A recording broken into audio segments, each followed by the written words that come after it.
Hey guys, what's up? It's Caitlin again. How you doing? I hope you're doing well. So I know this has been uploaded on a different day than we are used to. I upload Mondays and Wednesdays in case you didn't know. But because Supernatural has come back for its 13th season, now I'm going to do weekly episode reviews of it. And because I don't want to leave it till Monday to upload it, because most of you might have seen it by then.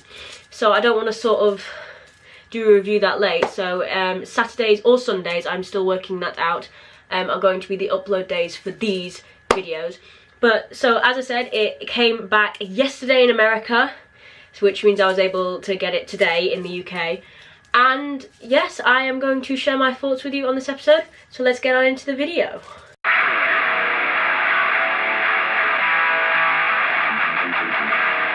No, this is not a separate video. Yes, I've taken my hair down. The bun was irritating me. I don't know why I'm doing this all the time all of a sudden, but we're just gonna have to work with it. Right, so firstly, am I the only one who thought Lucifer's son looks like a young Leonardo DiCaprio? Because, oh my gosh, he does. I mean, so he's attractive, but seriously, they could be related. And this is where you guys go in the comments down below and just start going, you do know he's actually related, right? I'll be like, I wouldn't even be shocked. I'm not even joking. Yes, so that was my first thought as soon as I saw Lucifer's son. I was like, right, okay.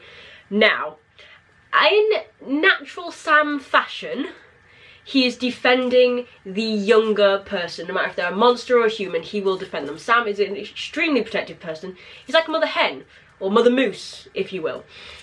So he's already protecting Lucifer's son. I think he's like trying to be a bit of a father figure, a bit of like, well, I'd say father figure because Lucifer kind of hasn't got a father figure at the moment because Lucifer's child hasn't got a father figure at the moment because Lucifer's kind of trapped in the other dimension, so no fathering from him. But let's be honest, would Lucifer really be a decent father figure? We don't know. We haven't seen it. I highly doubt it though.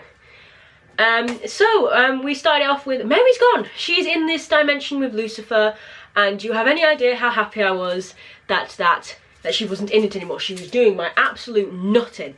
I never liked Mary. I was like, she was the dead mother. She burned on the ceiling. That was all for the plot of season 1, 2, and a bit of 3. And obviously it kept coming up that her mum's dead. Dean misses her. Sam never knew her. Sam wants to know her. Blah blah blah blah blah.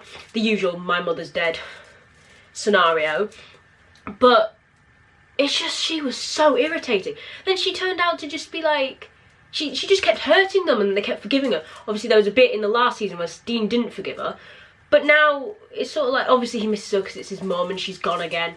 But just kill her, for the love of God. But then, for those of you who have watched it, you'll know that I had the entire episode to revel in the fact that she was gone.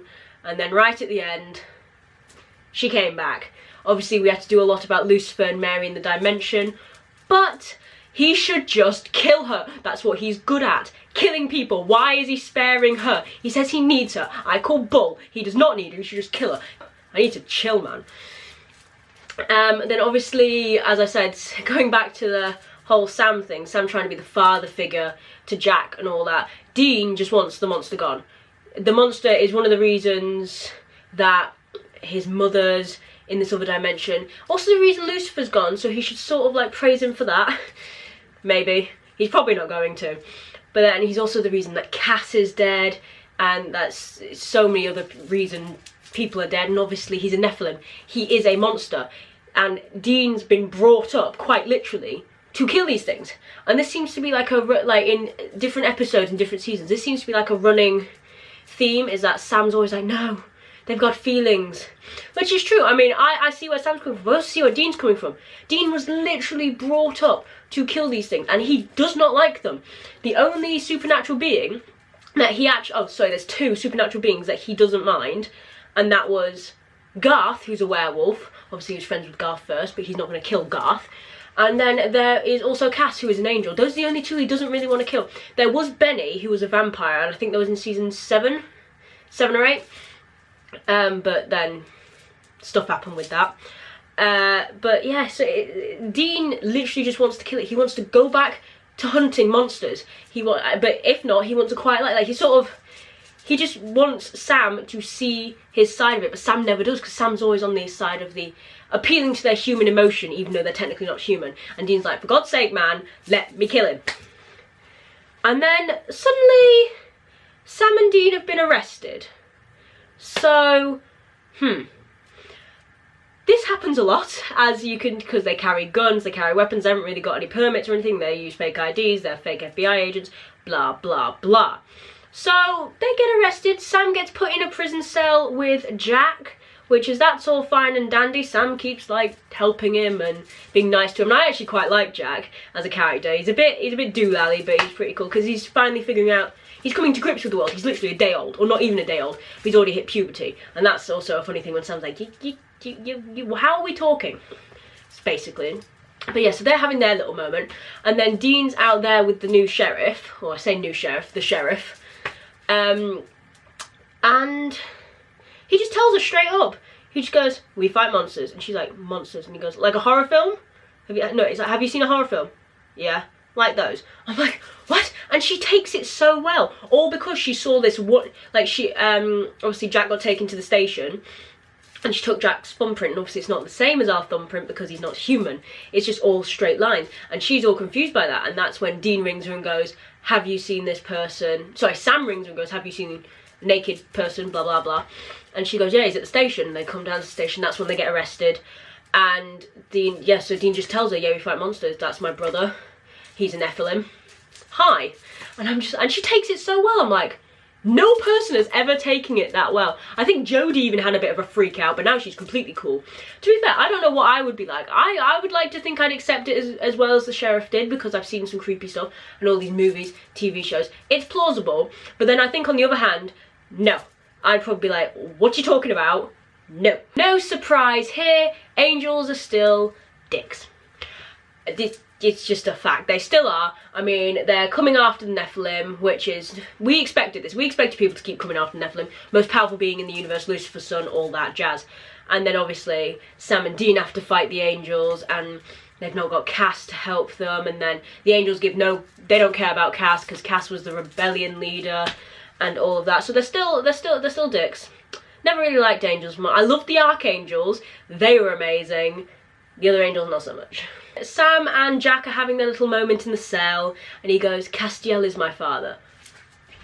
I literally sat there, I'm not going to repeat the exact words that came out of my mouth because I'm pretty sure I'd have to bleep it out, and I don't fancy doing that in my editing. So, basically, oh my gosh. So Cass has finally got promoted from being dead to father figure, and then sort of went in the middle with a dead father figure. But oh my gosh, the look on Sam's face actually made me laugh a little bit. He's like, what? It was absolutely amazing. And it's because obviously Jack's mum, while he was in the womb, told her that Castiel will always protect you. Huh, yeah, that's going well so far, isn't it? Well done, good mothering. Mother of the year, you. And Sam's just like, oh my god. Sam's face was probably what we were all thinking, like, what? So yeah, so Castiel's now a father. Congrats, mate. Have you noticed, in the past few seasons, I only just noticed this in this episode, but then it made me think of the past seasons, they are getting sloppy at fighting in their old age. It's like, stop. Dean was pretty badass. I thought Dean was like going to lose a bit there, but then I was like, no, you know what, he's actually winning. Sorted. You go, Dean. Obviously, Dean is my favourite, can you tell? And yeah, Sam wasn't that great. Sam got thrown against the wall. I'm like, you are a hunk of a man. You are huge in every aspect of your body proportions, okay? How are you losing? So I'm blaming their old age, okay? But seriously, get up it, Sam. Up the game. And it shouldn't have ticked me off as much as it did, but the angel woman, we never found out her name, the drunk lady who turned out to be an angel, she does not deserve to talk about Cass. Does not deserve to even mention his name. Okay, Cass is dead. Have some respect. Okay, it still hurts. So we find out that Jack is immortal. I was not shocked by that. He's a Nephilim, he's all powerful and all that. He's like the most powerful person in the universe. If he wasn't immortal, there might be a problem. However, usually when people tend to be like, I'm all powerful, I'm all immortal, they tend to die. So, I don't think the immortality is really going to help him, only in fights, really. But in the end, I reckon Jack's going to end up dying. Or Sam and Dean are going to retire and Jack's going to take over the hunting business. That'd be a interesting thing. And I would also like to ask the writers, not that they're probably watching this, but if you are, please, one episode, where Dean isn't in pain, please and thank you, okay? It hurts. It actually hurts me when he's hurting, okay? Stop it. Leave him alone. Let him be happy. One episode. One is all I ask.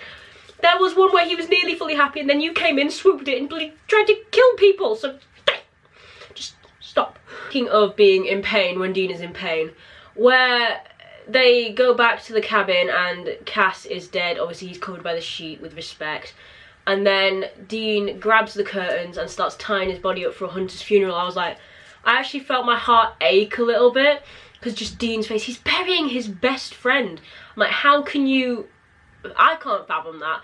How could you even begin to do that? I mean, he's buried so many people, burnt technically. So many people he's cared about. He's lost so many people he's cared about. And how Cass is gone. I mean, from season 4 to season 13, he's had Cass, and I'm just sort of like, no, this is not okay. This is not right. And then obviously the hunter's funeral. I find hunters' funerals quite majestic, and it's quite like, you can see why they do. Obviously they burn the body so they can't be possessed and come back alive and all that, which is why when Dean came back from hell, he was like, why didn't you burn my body? Why was I buried?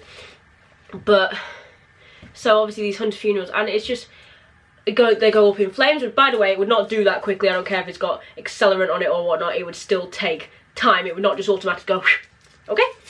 That's bad supernatural people. But yeah, it hurt, and I'm just sat there thinking, just Dean, babe, just don't. And Sam died at the end of season 2, and there's just tears down his face, and he like wipes his tears, and I'm just like, I cried with him. I cry every time they die, I'm not even joking. Unless you count the episode where Dean dies a bunch of times because Gabriel's playing a trick on them. But, oh my god, like when Gabriel died, don't even get me started. Right, I can't talk about deaths of other characters, I will go on for way too long. My point is, I'm just kind of glad he didn't cry that much, because I would have been in tears, and then that would have not ended well for me, or for Dean, and it's definitely not ended well for Cass. So, I'm kind of glad. But I'm not glad that Cass is dead. And lastly is the fact that Lucifer is still in it. I should not wish he was still in it. That's the one thing about the Supernatural fandom, is we love the devil. I mean, it's like the other TV show Supernatural, love the devil. Oh look, I see a bit of a trend here. This is why people think we're Satanists, because we actually literally write I heart Lucifer on things and what not. But I'm so glad he's still in it. Mark Pellegrino is such a good actor as well. I mean, I loved him in Lost, I love him in this. And he's just amazing, and I'm so glad that he's still in it. But I really wish he would just hurry up and kill Mary. Just do it. Her boys already think she's dead. I mean, why prolong it? Just kill her. You don't need her. She's not that good. So that has been me. I hope you've enjoyed it. If you have, don't forget to hit the thumbs up down below. Comment down below if you have seen the new Supernatural episode. And if so, what did you think about it? And don't forget to subscribe. As I said, I will be doing weekly reviews of Supernatural. I might do weekly reviews of other things, I have not decided yet, but so far it's just Supernatural. Obviously I also upload Mondays and Wednesdays every week, and yeah, so I will see you guys later.